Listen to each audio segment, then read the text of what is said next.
अस्सलाम वालेकुम dear students. तो इससे पहले हमने इलेक्ट्रोलाइटिक कंडक्टेंस पार्ट कंप्लीट किया था। अब जो नेक्स्ट पार्ट है इलेक्ट्रोकेमिस्ट्री का, दैट इज इलेक्ट्रोकेमिकल सेल्स। पहले हम डेफिनेशन देखेंगे इलेक्ट्रोकेमिकल सेल्स की। इलेक्ट्रोकेमिकल सेल जो होते हैं वो वाले डिवाइसेस होते हैं which converts chemical energy into electrical energy और electrical energy into chemical energy. यानी इलेक्ट्रोकेमिकल सेल्स में दो तरीके के सेल्स आ जाते हैं। First one is which converts chemical energy into electrical energy and number second is which converts electrical energy into chemical energy. यानी जो इलेक्ट्रोकेमिकल सेल्स होते हैं you divide it into two categories. Number first is galvanic cells. Galvanic cells, or you simply called them as voltaic cells. And number second is electrolytic cells.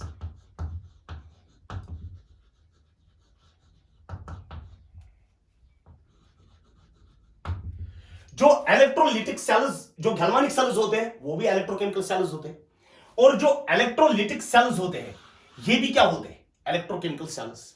फिर difference क्या है galvanic sales और electrolytic sales की, ध्यान देना।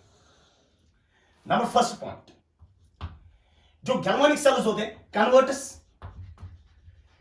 Chemical energy into electrical energy, chemical energy into electrical energy.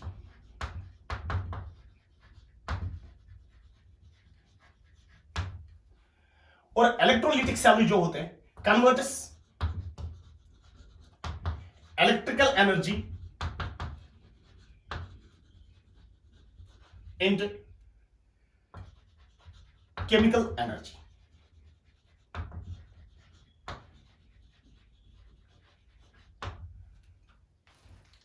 देखो बेटा, जो गैल्वानिक सेल्स होते हैं converts chemical energy into electrical energy, ये भी इलेक्ट्रोकेमिकल सेल्स में ही आ जाते हैं।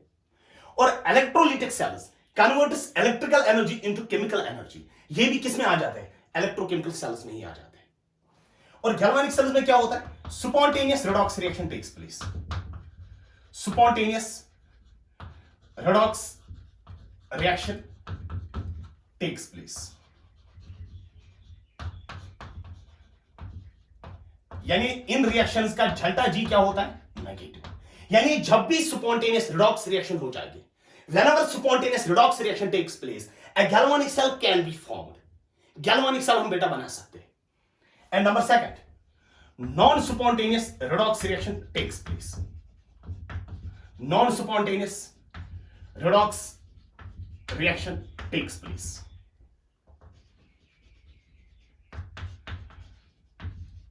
और you can say delta G जो होता है, डेल्टा जी इनमें क्या होता है, पॉजिटिव। यानी whenever non-spontaneous redox reaction takes place, an electrolytic cell can be formed. और इलेक्ट्रोलिटिक सेल्स, गैल्वानिक सेल्स दोनों किस में आ जाते हैं, इलेक्ट्रोकेमिकल सेल्स में। नंबर थर्ड पॉइंट, एनोड जो होता है उसकी पोलैरिटी होती है नेगेटिव, और कैथोड जो होता है उसकी पोलैरिटी होती है पॉजिटिव। लेकिन यहां पर जो पोलैरिटी होती है, polarity of the electrodes changes. Anode जो होता है, एनोड इज पॉजिटिव, और जो कैथोड होता है, कैथोड इज नेगेटिव। डेफिनेशन जो बेटा एनोड और कैथोड की है वो सेम है, चाहे हम गैल्वानिक सेल्स की बात करें या इलेक्ट्रोलिटिक सेल्स की बात करें। Only the polarity of the electrodes changes, polarity electrode की चेंज हो जाती है, anode negative and cathode positive. लेकिन यहां पर एनोड क्या होता है, पॉजिटिव, और कैथोड क्या होता है, नेगेटिव। ये वाले पॉइंट्स बेटा याद रख लेना इसके रिलेटेड, इलेक्ट्रोकेमिकल सेल्स और इलेक्ट्रोलिटिक सेल्स के रिलेटेड। वरना वो जो डेफिनेशन एनोड की है, एनोड हम बेटा वो वाला इलेक्ट्रोड होता है जहां पर ऑक्सीडेशन हो जाए, वो यहां पर भी वही है। यहां पर अगर हम एनोड को डिफाइन करेंगे, वो वाला इलेक्ट्रोड होता है जहां पर क्या हो जाए, ऑक्सीडेशन हो जाए। यहां पर अगर हम डिफाइन करेंगे किसको, कैथोड को, electrode at which reduction takes place. यहां पर अगर हम डिफाइन करेंगे इलेक्ट्रोड को, electrode at which reduction takes place, but the polarity of the electrode changes. ये पोलैरिटी क्यों चेंज हो जाती है, क्योंकि यहां पर बेटा स्पॉन्टेनियस रिएक्शन होती है, और यहां पर बेटा कौन सी रिएक्शन होती है? Non spontaneous reaction. That is why the polarity of the electrodes changes. Polarity बेटा इलेक्ट्रोड की चेंज हो जाती है. और जो डेफिनेशन है एनोड की और जो कैथोड की डेफिनेशन है वो सेम है, चाहे हम गैल्वेनिक सेल्स की बात करें या चाहे हम इलेक्ट्रोलाइटिक सेल्स की बात करें. ध्यान देना बेटा. पहले हम देखेंगे एनोड किसको हम बोलते हैं. Anode electrode at which oxidation takes place, at which oxidation takes place, you call that electrode as anode. electrode हम सिंपली बोलते हैं कंडक्टर को, which can emit or collect electrons. या तो वो emit करेगा electrons या तो वो collect करेगा electrons, you call that as an electrode. अब जहां पर ऑक्सीडेशन हो जाए you call that as anode. और दूसरा होता है cathode. Electrode at which reduction takes place.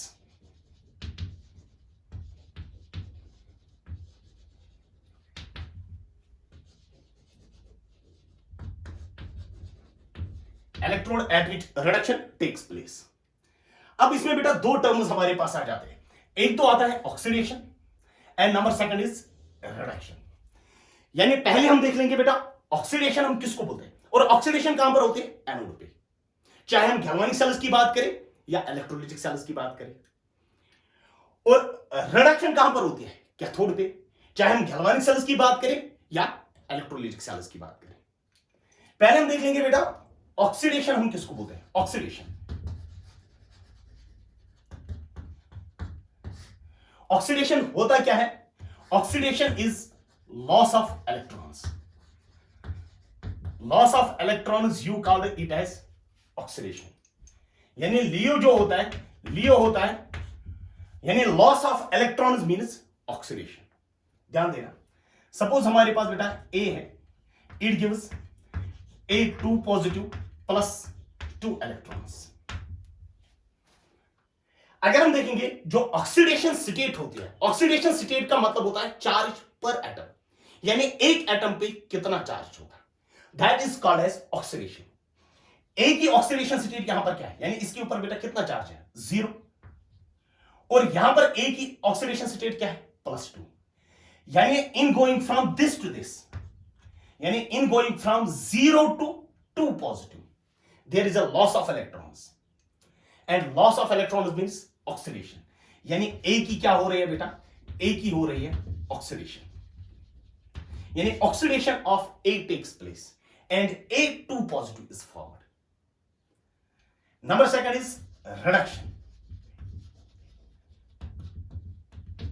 Reduction means gain of electrons.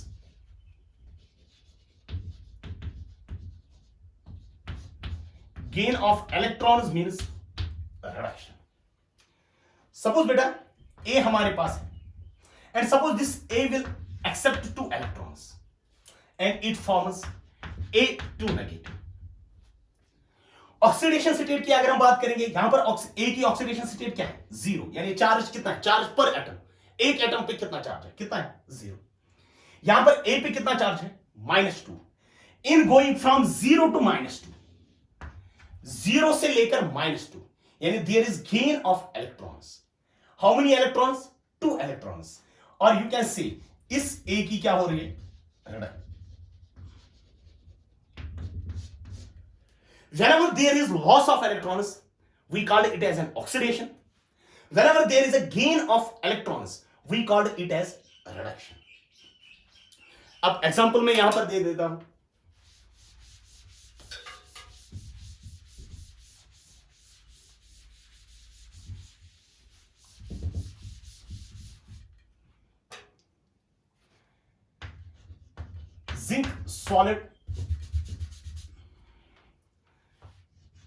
zinc solid plus copper 2 positive atoms gives Zn2 positive atoms plus copper solid. तो अगर हम हर किसी की ऑक्सीडेशन स्टेट देख लेंगे, ऑक्सीडेशन स्टेट का सिंपली मतलब होता है चार्ज। यहां पर ऑक्सीडेशन स्टेट क्या है? 0। यहां पर ऑक्सीडेशन स्टेट क्या है? +2। यहां पर जिंक की ऑक्सीडेशन स्टेट क्या है? +2। और कॉपर की ऑक्सीडेशन स्टेट क्या है? 0। तो अगर हम देख लेंगे जिंक 0 से चला जाता है किसमें? +2 में। यानी इसकी पहले ऑक्सीडेशन स्टेट क्या थी? 0। अब कितनी है? +2। यानी there is loss of electrons and you can simply say loss of electrons means oxidation. Copper का चार्ज क्या था? +2। किस में चला जाता है? 0 में। यानी कॉपर की ऑक्सीडेशन स्टेट क्या थी? +2। अब इसकी ऑक्सीडेशन स्टेट क्या है? 0। You can simply say there is gain of electrons and gain of electrons means reduction. और जहां पर बेटा ऑक्सीडेशन हो जाए और जब रिडक्शन हो जाए, you call those type of reactions as redox reactions. और एक चीज याद रख लेना बेटा, ऑक्सीडेशन अकेले नहीं होती है, रिडक्शन अकेले नहीं होती है। जब भी बेटा ऑक्सीडेशन हो जाए, देयर इज डेफिनेटली रिडक्शन, और whenever reduction takes place there will occur oxidation। यानी ऑक्सीडेशन और रिडक्शन जो होते हैं ना, ये साथ साथ होते हैं। अकेले बेटा ऑक्सीडेशन नहीं हो जाएगी और अकेले बेटा रिडक्शन नहीं हो जाएगी। अगर ये, चूंकि इसमें बेटा दोनों है, इसमें बेटा ऑक्सीडेशन भी हमारे पास है और रिडक्शन भी हमारे पास। If it is a spontaneous redox reaction, चूंकि ये रेडॉक्स रिएक्शन है, if it is a spontaneous redox reaction then galvanic cell can be formed. If it is a non-spontaneous redox reaction, then electrolytic cell is formed। तो पहले हम देख लेंगे बेटा galvanic cells को, जहां पर कौन सी रिएक्शन होती है? Spontaneous redox reaction. और you can say delta G उनमें क्या होता है? नेगेटिव होता है। फिर उसके बाद हम देखेंगे इलेक्ट्रोलिटिक सेल्स, जहां पर कौन सी रिएक्शन हो जाएगी? Non spontaneous redox reaction. और you can say delta G जो होता है, उनमें डेल्टा जी क्या होता है? पॉजिटिव होता है। पहले हम देख लेंगे गैल्वानिक सेल्स को।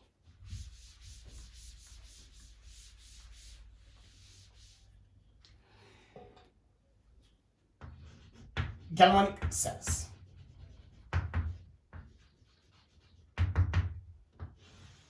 ध्यान देना, हम यहां पर बेटा बीकर लेंगे। In this beaker we will take CuSO4। इसमें हम बेटा CuSO4 एक्वस लेंगे। CuSO4 एक्वस का मतलब हुआ कि इसमें बेटा प्रेजेंट है Cu2 positive aqueous plus SO4 2 negative aqueous. जितने Cu2 पॉजिटिव आयन्स होंगे उतना ही प्रेजेंट होगा क्या? SO4 2 negative. And the solution will be electrically neutral. ये सॉल्यूशन बेटा इलेक्ट्रिकली न्यूट्रल होगा। अब इस सॉल्यूशन में मैं क्या कर लेता हूं? I will dip a zinc rod. मैं इसमें बेटा एक जिंक रॉड डाल देता हूं। ये हमारे पास जिंक रॉड है। और जब मैं जिंक रॉड को किस में डाला मैंने बेटा? कॉपर सल्फेट के सॉल्यूशन में। वहां पर क्या हो जाएगा? जिंक की हो सकती है ऑक्सीडेशन। यानी जो जिंक सॉलिड होगा, it will get converted into Zn2 positive aqueous plus 2 electrons. यानी zinc will get converted into Zn2 positive aqueous. Zn2 positive किस में चला जाएगा? सॉल्यूशन में। और 2 इलेक्ट्रॉन्स कहां पे रहेंगे? रॉड पे रहेंगे। क्योंकि सॉल्यूशन में प्रेजेंट है क्या? Cu2 positive. वो Cu2 पॉजिटिव बेटा रॉड पे चला जाएगा। वो रॉड से बेटा वो 2 इलेक्ट्रॉन्स को एक्सेप्ट करेगा, क्योंकि सॉल्यूशन में कॉपर 2 पॉजिटिव आयन्स प्रेजेंट है ना। यानी Cu2 positive aqueous plus how many electrons? 2 electrons. और Cu2 पॉजिटिव कौन सा कॉपर है? जो सॉल्यूशन में प्रेजेंट है। It will accept 2 electrons. किससे बेटा? रॉड से। रॉड पे किसने छोड़े थे? जिंक ने। And it will give copper salt. यानी आपने बोला जब जिंक और कॉपर हम इन कांटेक्ट में लाते हैं, जिंक की क्या हो सकती है? Oxidation. And it will furnish how many electrons? 2 electrons. और कॉपर 2 पॉजिटिव का क्या हो सकता है? Reduction. And transfer of electrons takes place from, कहां से कहां तक? जिंक के पास 2 इलेक्ट्रॉन्स थे, उसने वो 2 इलेक्ट्रॉन्स किसको दे दिए? कॉपर को दे दिए। पहली वाली रिएक्शन हमारे पास क्या है? ऑक्सीडेशन। और दूसरी वाली रिएक्शन हमारे पास क्या है? रिडक्शन। यू कैन सिंपली से रिडॉक्स रिएक्शन टेक्स प्लेस।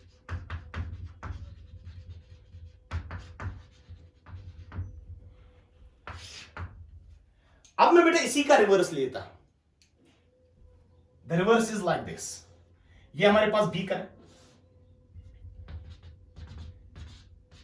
इस बीकर में बेटा ZnSO4 एक्वस प्रेजेंट है। ZnSO4 aqueous. ZnSO4 एक्वस का मतलब हुआ बेटा इसमें Zn2 पॉजिटिव एक्वस प्रेजेंट है प्लस SO4 2 नेगेटिव एक्वस, यही दो प्रेजेंट है। और इसमें मैं बेटा कॉपर रॉड डिप कर लेता हूं, कॉपर रॉड डिप कर लेता हूं।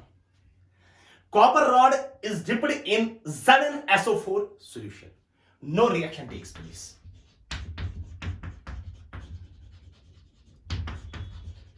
यानी आप यहां पर नहीं बोल सकते हो कि कॉपर की ऑक्सीडेशन हो जाएगी और Zn2 पॉजिटिव की रिडक्शन हो जाएगी। जब हमने देखा तो यहां पर कोई भी रिएक्शन नहीं होती, लेकिन यहां पर बेटा रिएक्शन हो सकती है।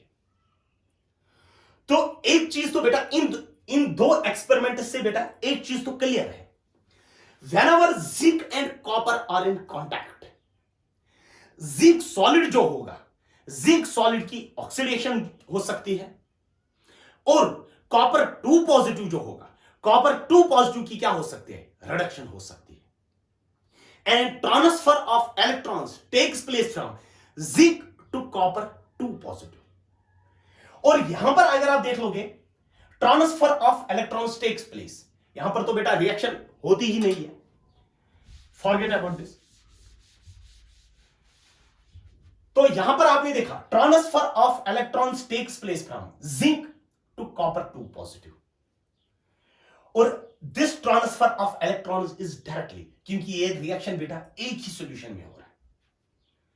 और अगर हम देख लेंगे, अगर हम इस बीकर को बेटा देख लेंगे, the beaker will become hot. इस बीकर का टेंपरेचर बेटा इंक्रीज हो जाएगा। उसका मतलब हुआ बेटा कि अगर हम देख लेंगे transfer of electrons takes place from zinc to copper, अगर हम यही एक्सपेरिमेंट करेंगे, यही एक्सपेरिमेंट हम करेंगे, लेकिन हम एक पर्टिकुलर एक जगह बेटा जिंक की ऑक्सीडेशन कराएंगे, दूसरी जगह बेटा जिंक की कॉपर की रिडक्शन कराएंगे।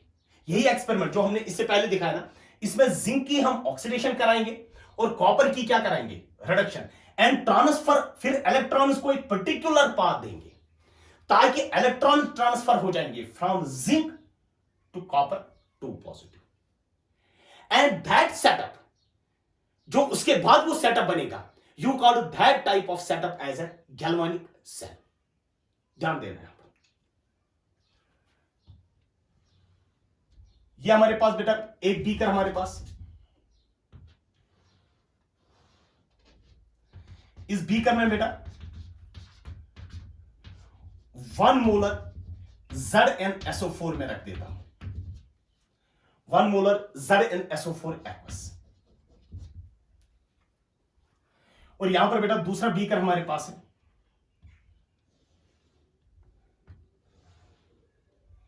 इस बीकर में बेटा मैं 1 मोलर CuSO4 एक्वस रख देता हूं।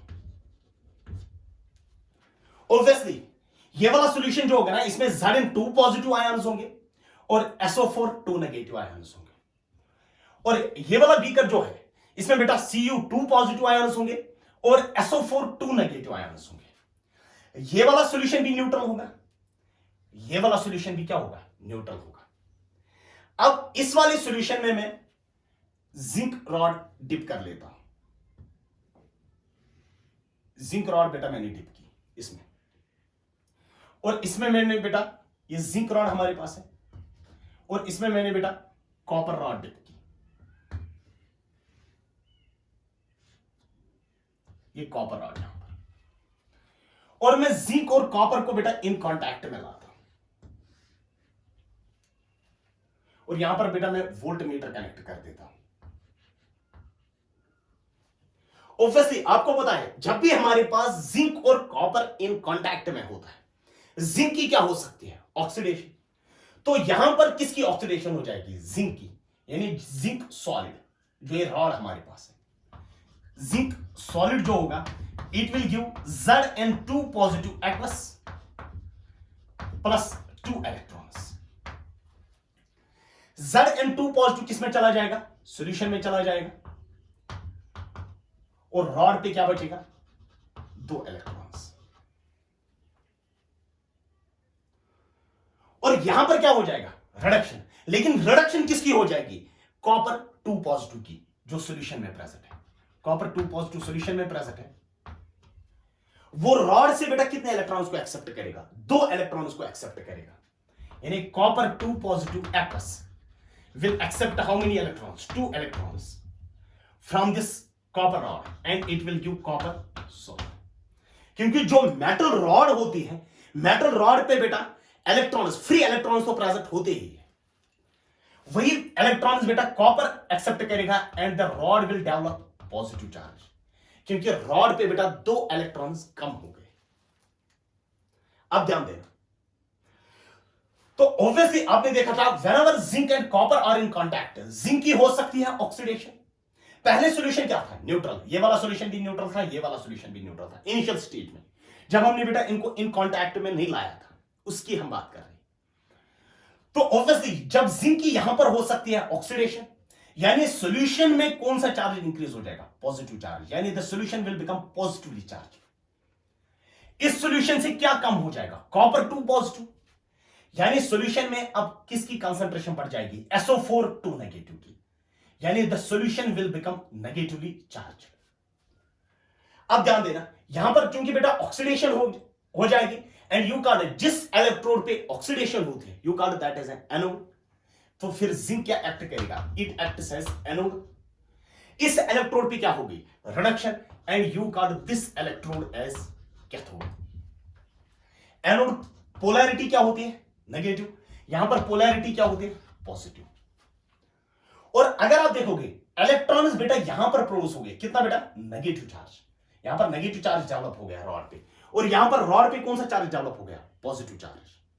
And electrons will flow from lower potential towards higher potential. Electrons बेटा चूंकि यहां पर बेटा नेगेटिव चार्ज है ना, इट मींस लोअर पोटेंशियल। यहां पर कौन सा चार्ज है? Positive charge, it means higher potential. And electrons will flow from lower potential towards higher potential. और जो करंट की डायरेक्शन होगी, करंट की direction opposite to that of the electron flow होगी। Obviously we can see current flows from higher potential towards lower potential। जहां पर positive charge ज्यादा होता है ना, वहां उसका पोटेंशियल ज्यादा ही होता है। अब ध्यान देना बेटा, जब इस सॉल्यूशन में ध्यान देना, इलेक्ट्रॉन्स जिंक की जब ऑक्सीडेशन होगी ना, उसने बेटा 2 इलेक्ट्रॉन्स प्रोड्यूस किए, वो 2 इलेक्ट्रॉन्स बेटा फ्लो होते हैं from lower potential towards higher potential, और यहां पर बेटा इलेक्ट्रॉन्स आ जाते हैं जो यहां पर ये पॉजिटिव चार्ज क्या कर लेते हैं, क्योंकि यहां पर 2 नेगेटिव चार्ज, इलेक्ट्रॉन्स बेटा फ्लो हो जाएंगे, यहां पर वो 2 पॉजिटिव चार्ज को कम करेंगे।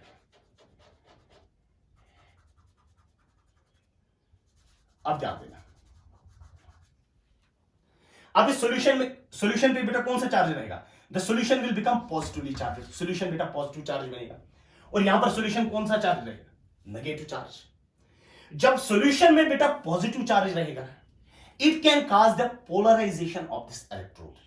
ये इस इलेक्ट्रोड की पोलराइजेशन कर सकता है। पोलराइजेशन का मतलब हुआ इस सॉल्यूशन पे पॉजिटिव चार्ज है, ये रॉड के नेगेटिव चार्ज, ये रॉड के इलेक्ट्रॉन्स को अट्रैक्ट करेगा। जब ये रॉड के इलेक्ट्रॉन्स को अट्रैक्ट करेगा, it will not allow the electrons to move. ये पॉजिटिव चार्ज इन इलेक्ट्रॉन्स को मूव नहीं होने देगा, क्योंकि इस पे बेटा पॉजिटिव चार्ज है, and the positive charge will cause the polarization of this electrode. और इस सॉल्यूशन पे कौन सा चार्ज है? Negative charge. ऑब्वियसली ये किस चार्ज को बेटा अट्रैक्ट करेगा? It can cause polarization. अब ये किस चार्ज को अट्रैक्ट करेगा? रॉड के पॉजिटिव चार्ज को ये अट्रैक्ट करेगा, और नेगेटिव चार्ज को ये क्या करेगा? Repel. It will not allow the electrons to enter into this electrode. यानी जब इसमें बेटा पॉजिटिव चार्ज इंक्रीज हो जाएगा, और यहां पर जब नेगेटिव चार्ज इंक्रीज हो जाएगा, that will cause an increase in polarization. उसकी वजह से पोलराइजेशन इंक्रीज हो जाएगी, जिसकी वजह से electrons will not flow from anode towards cathode. Electrons flow नहीं हो जाएंगे फ्रॉम एनोड टुवर्ड्स कैथोड। उसके लिए क्या है, in order to minimize this polarization, इस पोलराइजेशन को हमें खत्म करना है ताकि इलेक्ट्रॉन फ्लो फिर से हो जाए, we introduce a salt bridge, हम एक बेटा साल्ट ब्रिज इसमें इंट्रोड्यूस करते हैं।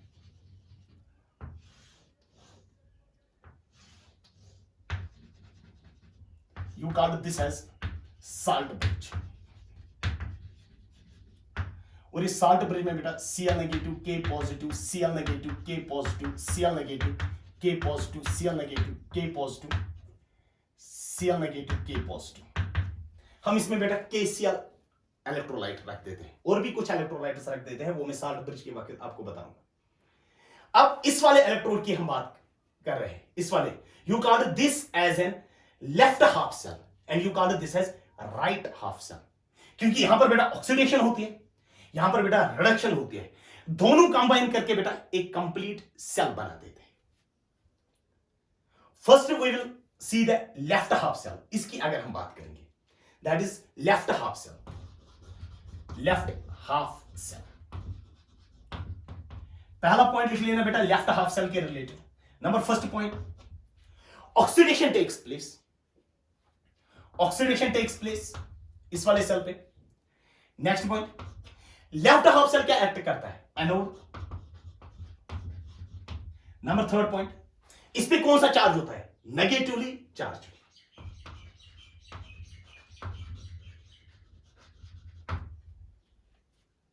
और अगर आप देखोगे जो कंसंट्रेशन होगी Zn2 पॉजिटिव की, concentration of Zn2 positive increases, concentration of Zn2 positive increases, Zn2 positive की कंसंट्रेशन क्या हो जाएगी, इंक्रीज, क्योंकि ये जो जिंक रॉड है, mass of the zinc rod decreases, mass of zinc rod decreases. ये किस हाफ सेल की हमने बात की, लेफ्ट हाफ सेल की। अब दूसरा हमारे पास जो है that is right half cell, right half cell, यानी इस वाली सेल की हम बात कर रहे हैं। पहला पॉइंट बेटा राइट हाफ सेल के रिलेटेड, यहां पर क्या होती है, reduction takes place, reduction takes place, reduction takes place. Number second point, ये क्या एक्ट करता है, कैथोड। नंबर थर्ड पॉइंट, इस पे चार्ज क्या होता है, पॉजिटिवली चार्ज,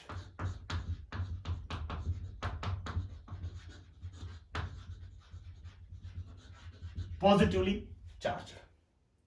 और अगर आप देखोगे सॉल्यूशन में जो कॉपर 2 पॉजिटिव होगा, वो कॉपर 2 पॉजिटिव रॉड पे बैठेगा ना, क्योंकि रिडक्शन जब हो जाएगी कॉपर 2 पॉजिटिव सॉल्यूशन से क्या हो जाएगा, कम, यानी concentration of copper 2 positive decreases, concentration of copper 2 positive it decreases. वो कहां पर चला जाएगा, कॉपर 2 पॉजिटिव रॉड पे बैठेगा, यानी जब वो रॉड पे बैठेगा mass of the copper rod increases, mass of copper rod increases. ये लेफ्ट हाफ सेल और राइट हाफ सेल के रिलेटेड आपने देखा। और लेफ्ट हाफ सेल पे बेटा ऑक्सीडेशन होती है और राइट हाफ सेल पे क्या होती है, रिडक्शन होती है। जब यहां पर हमने देखा जब ऑक्सीडेशन होगी रॉड डेवलप्स नेगेटिव चार्ज, और सॉल्यूशन में कौन सा चार्ज हो जाएगा, पॉजिटिव चार्ज, और इस पॉजिटिव चार्ज की वजह से क्या होता है, पोलराइजेशन ऑफ द इलेक्ट्रोड, यानी ये पॉजिटिव चार्ज रॉड के नेगेटिव चार्ज को अट्रैक्ट करेगा। जब ये नेगेटिव चार्ज को अट्रैक्ट करेगा it will not allow the electrons to move from anode, क्योंकि अट्रैक्शन हो जाएगी सॉल्यूशन के पॉजिटिव चार्ज से। यहां पर अगर आप देख लोगे यहां पर क्या हो जाएगी, रिडक्शन, किसकी रिडक्शन, कॉपर 2 पॉजिटिव की, यानी the solution will develop negative charge, और रॉड कौन सा चार्ज डेवलप करेगा, क्योंकि जब कॉपर 2 पॉजिटिव की रिडक्शन हो जाएगी the rod will develop positive charge, और इसका जो नेगेटिव चार्ज होगा that negative charge will cause polarization of this electrode, और पोलराइजेशन में कौन सा चार्ज अट्रैक्ट हो जाएगा, पॉजिटिव चार्ज अट्रैक्ट हो जाएगा, और नेगेटिव चार्ज को क्या मिलेगा, रिपल्शन, यानी ये इलेक्ट्रॉन्स बेटा एंटर नहीं हो जाएंगे किस इलेक्ट्रोड में, कॉपर इलेक्ट्रोड में, क्योंकि सॉल्यूशन की वजह से वहां पर क्या होती है, पोलराइजेशन होती है। If the solution is neutral then there is no polarization, तब वहां पर पोलराइजेशन नहीं है। अब हमने क्या किया, अगर हम देखेंगे due to polarization of the electrodes, यहां पर पोलराइजेशन होती है, यहां पर भी पोलराइजेशन होती है, यहां पर सॉल्यूशन पॉजिटिवली चार्जड बन रहा है और यहां पर सॉल्यूशन नेगेटिवली चार्जड बन रहा है। अब इस पोलराइजेशन की वजह से the electrons will stop from moving from anode towards cathode. Electrons तो बेटा अब फ्लो नहीं हो जाएंगे फ्रॉम एनोड टुवर्ड्स कैथोड। अब हम क्या कर लेते हैं, in order to reduce this polarization, इस पोलराइजेशन को बेटा अगर खत्म करना है, we introduce what, salt bridge. यानी अब नेक्स्ट जो हमारे पास है वो है कि साल्ट ब्रिज क्या होता है और इसकी प्रॉपर्टीज क्या होती है।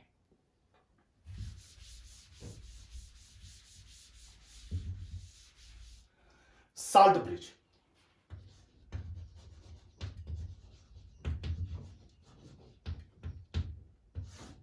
Salt bridge, U shape tube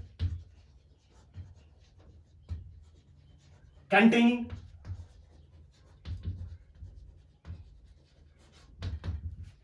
concentrated solution of strong electrolyte,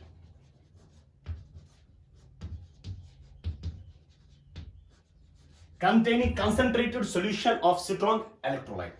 example कौन सा इलेक्ट्रोलाइट हम यूज कर सकते हैं, KCl हम यूज कर सकते हैं, KNO3 हम यूज कर सकते हैं, NH4NO3 हम यूज कर सकते हैं, K2SO4 हम यूज कर सकते हैं। These are the salts which can be used in salt bridge। यानी हमने नहीं बोला NaCl हम यूज नहीं कर सकते, उसको हम यूज नहीं कर सकते साल्ट ब्रिज में। इसी तरीके से हमने नहीं बोला बेटा NaBr को हम यूज कर सकते हैं, यानी हमने नहीं बोला AgCl को हम यूज कर सकते हैं। यानी जो हम साल्ट यूज कर सकते हैं ना, उसकी कुछ डेफिनेट प्रॉपर्टीज हो सकती है। यानी KCl को हम यूज कर सकते हैं, KNO3 को हम यूज कर सकते हैं, NH4NO3 को हम यूज कर सकते हैं, K2SO4 को हम यूज कर सकते हैं। यानी जो साल्ट हम साल्ट ब्रिज में यूज करेंगे ना, उसकी कुछ ना कुछ प्रॉपर्टीज होंगे, डेफिनेट प्रॉपर्टीज होंगे। नेक्स्ट आप लिख लेना, properties of the salt, properties of the salt used in salt bridge.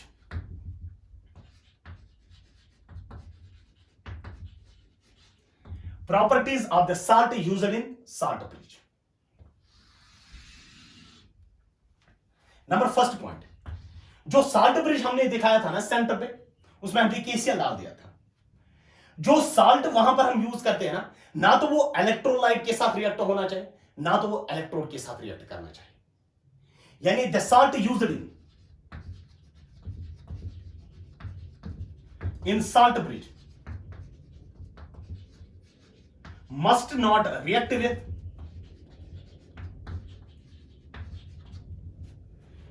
with electrode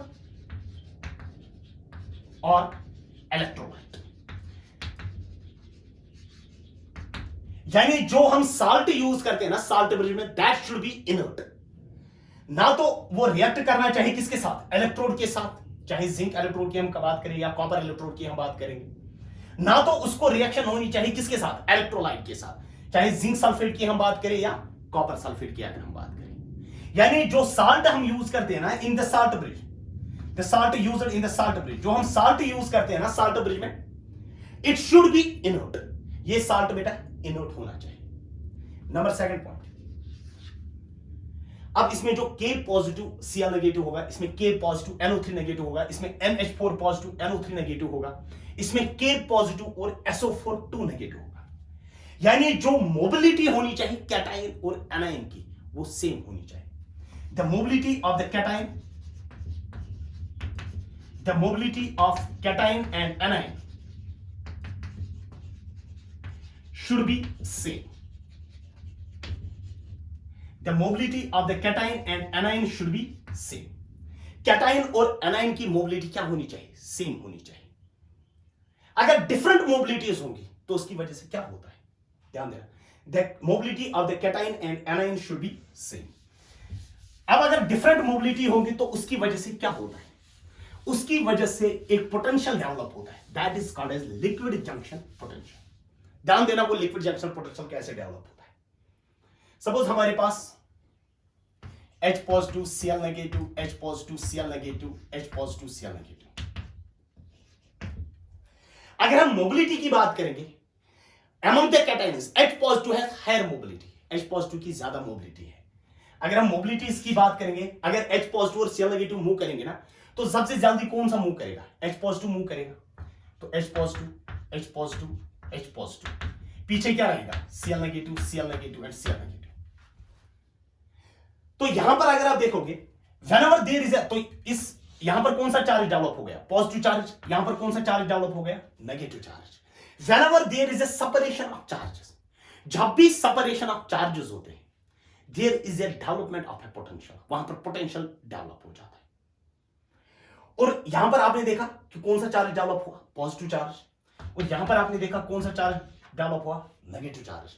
यानी here we can say a potential is developed due to different mobility, क्योंकि H पॉजिटिव की mobility ज्यादा है as compare to that of Cl negative. ध्यान देना, मैं दूसरी example यहां पर लिख देता हूं। मैं लिक्विड जंक्शन पोटेंशियल को बेटा समझाऊंगा पहले। सपोज हमारे पास एक यू शेप ट्यूब है लाइक दिस।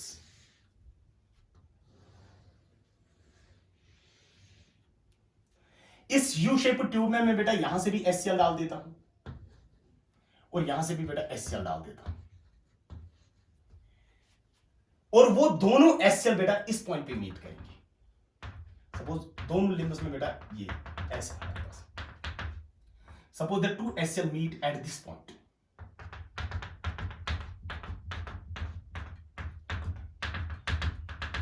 और यहां का जो HCl है, HCl एक्वस, इसकी कॉन्सेंट्रेशन है बेटा C1, और यहां पर बेटा जो HCl एक्वस हमारे पास है उसकी कॉन्सेंट्रेशन है C2, and C1 is greater than C2, यानी इसकी कॉन्सेंट्रेशन ज्यादा है as compare to this one.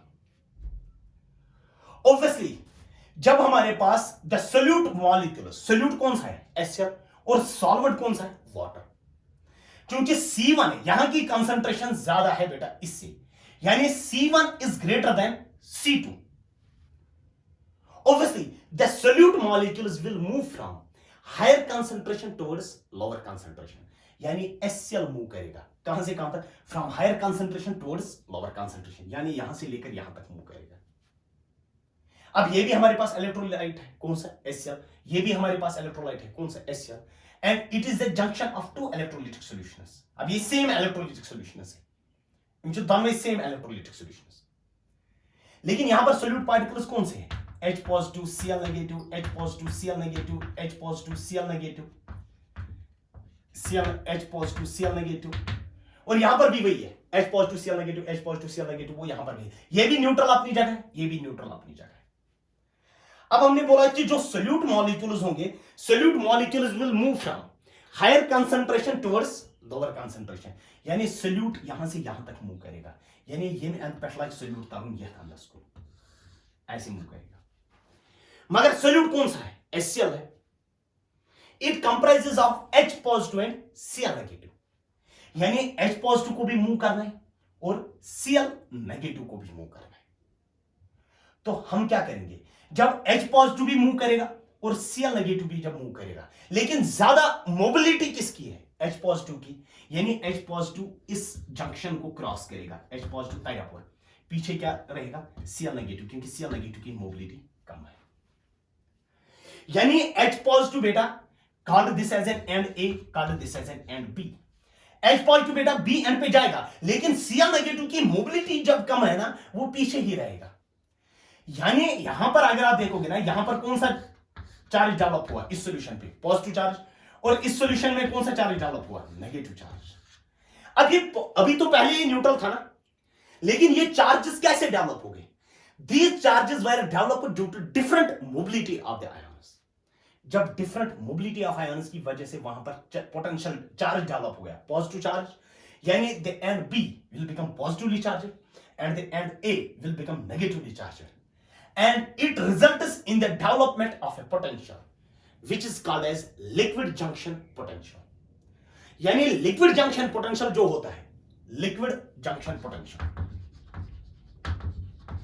Liquid junction potential,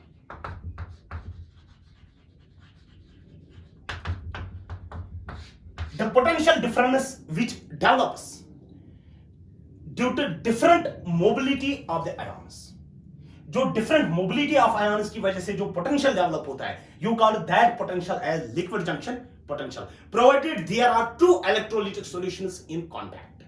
वहां पर दो electrolytic solutions क्या होनी चाहिए, in contact में होनी चाहिए. अब जब mobility विसर्ग, अगर हम KCl यूज कर लेते for 2 minutes, अगर मैं बोलता KCl, जो K पॉजिटिव की मोबिलिटी है वही Cl नेगेटिव, ये भी न्यूट्रल कंटिन्यूअसली रहेगा, ये भी न्यूट्रल रहेगा, क्योंकि K पॉजिटिव जाएगा Cl नेगेटिव भी जाएगा, K दूसरा K पॉजिटिव जाएगा Cl नेगेटिव भी जाएगा, तो ऑब्वियसली ये भी कंटिन्यूअसली न्यूट्रल बनेगा, ये भी कंटिन्यूअसली न्यूट्रल रहेगा, and there liquid junction potential will be zero.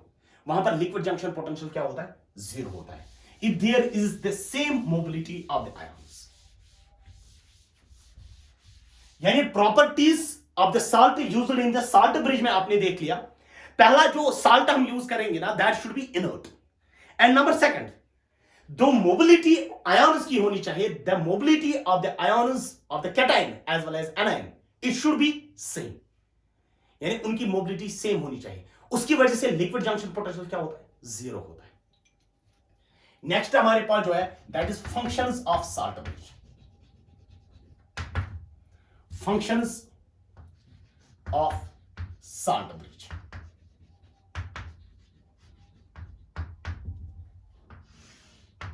Number first point, it minimizes polarization. It minimizes polarization.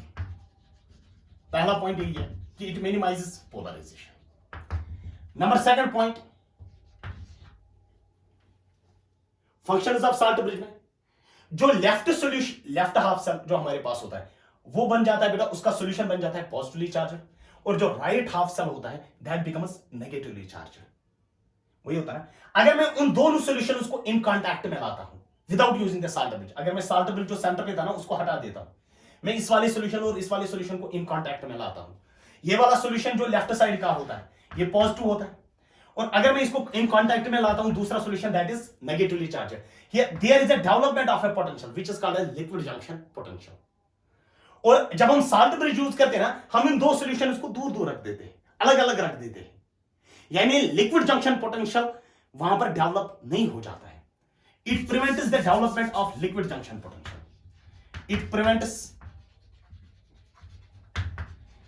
The development of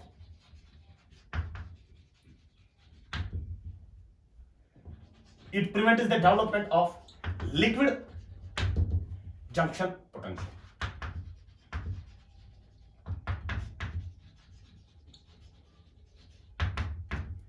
It prevents the development of liquid junction potential.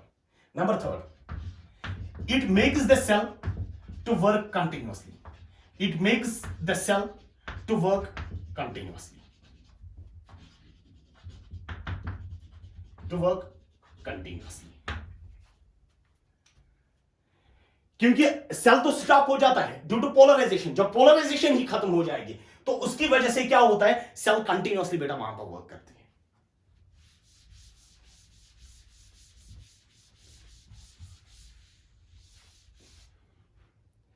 और जो आपने galvanic cell लिखी थी ना बेटा, उसमें आपने बेटा ZnSO4 जिंक की ऑक्सीडेशन होती थी, यानी zinc solid gets converted into Zn2 positive aqueous plus how many electrons, 2 electrons. यही तो. और ये किस इलेक्ट्रोड पे होता है, किस वाले हाफ सेल में, लेफ्ट हाफ सेल की हम बात कर रहे हैं.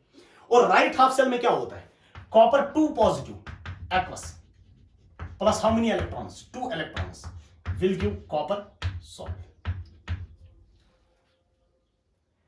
अगर हम इसी जो हमने सेल बनाई थी ना वहां पर, you got that type of cell as galvanic cell. अगर हमें उस सेल की देनी होगी cell representation, cell representation, cell representation हम कैसे देते हैं, ध्यान देना. Number first point, cell representation, centre पे हम डबल लाइन डाल देते हैं, इसका मतलब होता है salt bridge. Salt bridge, salt bridge के लेफ्ट साइड से क्या होता है, एनोड, और साल्ट ब्रिज के राइट साइड से क्या होता है, कैथोड होता है। ये पहला point. Number second point, components in different phase, components in different phase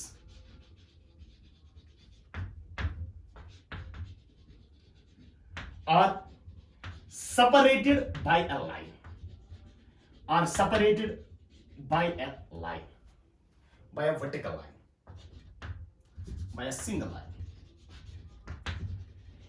जैसे हमारे पास अगर मैं जिंक सॉलिड की बात कर लेता हूं और Zn2 पॉजिटिव एक्वस की बात कर लेता हूं,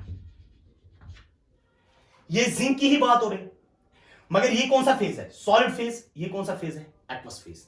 जब भी कंपोनेंट्स डिफरेंट फेज में होंगे, you separate them by a vertical line, इस तरीके से।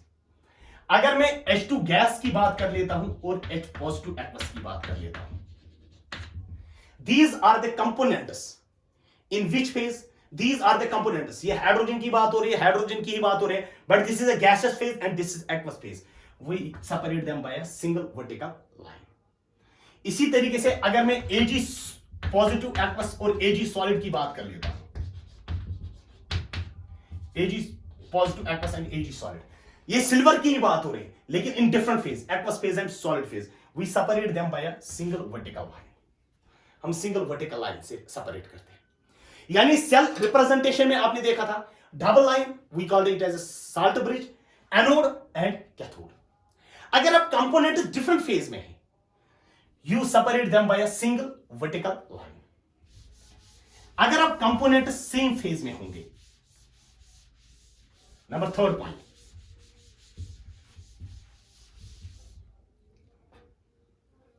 Point, components in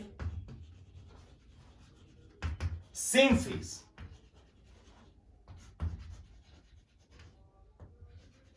are separated by semicolon, ध्यान देना। अगर मैं Fe2 पॉजिटिव एक्वस और Fe3 पॉजिटिव एक्वस की बात कर लेता हूं, चूंकि आयरन की बात हो रही है, दोनों एक्वस फेज में, we separate them by a semicolon. यानी जब भी हमारे पास कंपोनेंट्स होंगे ना सेम फेज में, एक ही फेज में प्रेजेंट होंगे, क्योंकि ये भी एक्वस हमारे पास, ये भी एक्वस हमारे पास है, you separate them by a semicolon. Number fourth, अब हमें एनोड को लिखना है और दूसरा हमें, क्योंकि हमने सेंटर पे दिया था ना साल्ट ब्रिज, ये उस मतलब है साल्ट ब्रिज, इस साइड क्या हमने लिखा था एनोड, इस साइड हमने क्या लिखा था cathode. The electrode is represented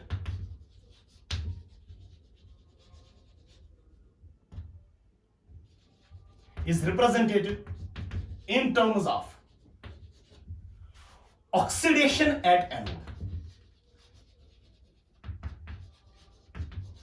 यानी इलेक्ट्रोड को हमें, अगर हमें एनोड को लिखना होगा ना, we write in terms of it oxidation and reduction at cathode,